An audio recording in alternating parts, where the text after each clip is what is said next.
sana wala ng bagyo para makapagmotor na tayo. Pero bukas hindi pa rin tayo magmumotor kasi kuha tayo ng bigas, bigayan ng bigas sa amin bukas.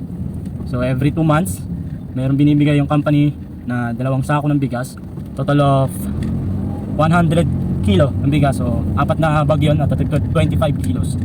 So yung bigas na yun, hati-hati kami doon sa biyanan ko, sa nanay ko, tapos sa amin yung 2 kasi yung isa binibenta ko sa tindahan. So hati-hati kaming 3 di ba? Bigayan lang, bigayan. So malaking tulong na yun sa mga magulang namin yung bigas na yun. Para syempre hindi na sila mahirapan, no? Hindi na sila mag-iisip para sa bigas. Marami akong ikukwento bukas pagkuha natin ng bigas kasi may mga sad stories ako dyan kapag kuha na ng bigas nung ako'y nagsisimula pa lang sa Wyatt. Isa kasi ako sa mga pinakabago na empleyado ng Wyatt.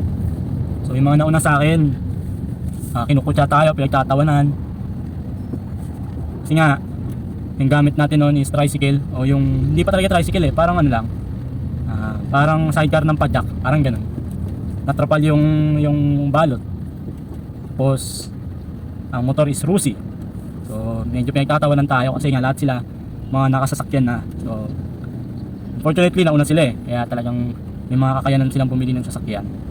Kaya tayo bago pa lang. So nung una hindi ako nahihiya kasi ba't ako mahihiya, mahirap lang talaga kami. Pero syempre alam niyo yung epekto ng bullying sa tao, di ba? Pag mahina ka may stress ka, pag mahina ka bibigay ka. Nila lang malakas tayo. Maiyak tayo pag nagkwento tayo tungkol sa pagkuha ng bigas. Kasi may mga vlog ako niyang tropa na mukuha tayo ng bigas pamamagitan ng motor lang. Pero mas gusto ko nga minsan motor lang, basta wag lang umulan. Kaso kawawa lang yung motor. Kawawa talaga. May angkas kang 50 kilos di ba? Pero sana maging inspirasyon ako sa inyo mga tropa. Gamitin niyo yung bullying, yung pampubully sa inyo para maging inspirasyon na parang sampalin sila sa dulo. Hindi ka nagsasalita pero sinasampal sila. Alam niyo yun? Yung binubuli ka, ganyan kaya, minamalit ka. Pero sa dulo, sinasampal sila ng kaliwat kanan lang, hindi ka nagsasalita, hindi ka gumagalaw. Yung tatahimik na lang sila. Kasi mali sila, di ba? Yan dapat. Samahan niyo ako bukas. Buha tayo ng 4 na sako ng bigas. Siyempre, yung mga bigas na yun, dadalhin pa natin ng Cavite at Manila. So, kami rin yung isa nagdadala nun. Hindi pera yung binibigay namin mismong bigas.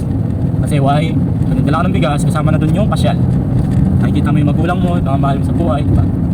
Ganun yun. Kasi magpapa-Gcash mo na lang. Gcash ka na ng Gcash. So, hindi mo naman sila nakikita. Diba? Kahit once a month, twice a month, at makita pa rin kayo ng mga magulang mo. Ako nga, nalulungkot ako, layo nila Gusto ko nga dito sila sa akin, kaso sila ang may ayaw Yung nakaka-bad trip Hindi mo naman pwedeng pilitin ayaw Kahit pa ulit-ulit yung sinasabi na sa amin na lang sila para sama-sama kami kasi nga matatanda na. Kaya pa daw nila. Hanggat kaya pa daw, bubukod daw muna sila. Gano'n. Kaya bago nyo ako husgahan, yung mga kamag-anak ko dyan na inuhusgahan ako, alamin nyo muna yung istorya. Yung buong istorya. Hindi nyo kasi alam yung buong istorya. So parang pelikula yan. Hindi mo malalaman yung ending hanggat di mo tinatapos. So research muna kayo bago kayo mag-conclude. Diba? Pugot na naman si Tonton Kasi minsan kung sino pa yung kamag-anak mo, sila pa yung gumagawa ng istorya sa'yo Pero kahit maaari huwag tayo magtanim ng galit. Hayaan lang natin sila. Hayaan lang sila